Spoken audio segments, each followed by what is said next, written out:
Well, we've seen Sir Alex Ferguson a number of times over the last 24 hours. Last night we saw him taking in Blackburn Rovers versus Sunderland alongside, or a couple of seats away from, David Moyes, the only other manager in the Premier League to manage Wayne Rooney, of course. We saw Sir Alex Ferguson this morning as well, looking rather untroubled, rather happy, and Wayne Rooney too, looking happy until, irony of ironies, he was stretchered off with an ankle injury during that training session. But we've seen Sir Alex Ferguson in rather different guise this afternoon, rather doleful, rather disappointed look in his face as he delivered a bolt from the blue.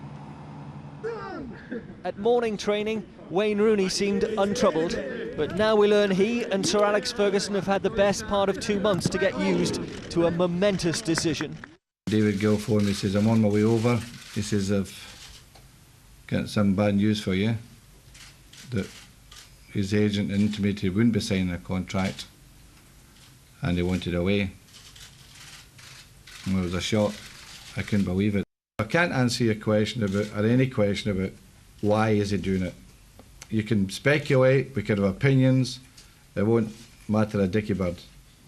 Simply because the player says he's adamant he wants to leave. In all his 24 years giving press conferences at Old Trafford, the Manchester United manager cannot have looked more crestfallen, more disillusioned than he did now. And it's clear he wants the player to stay.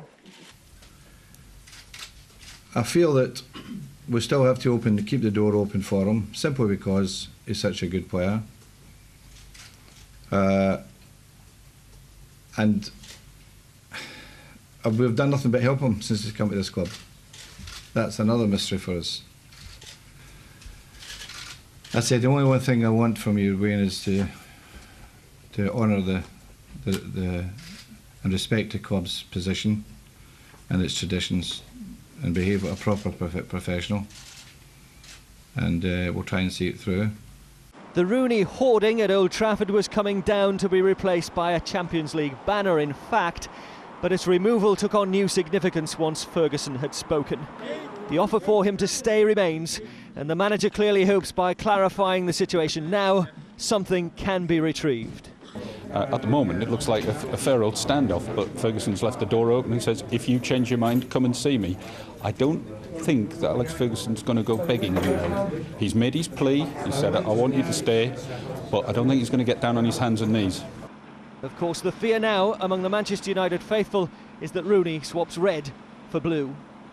They've been dismissed simply as noisy neighbours by Sir Alex Ferguson. However, slowly but surely, across the last year or so, the balance of power has shifted here in Manchester.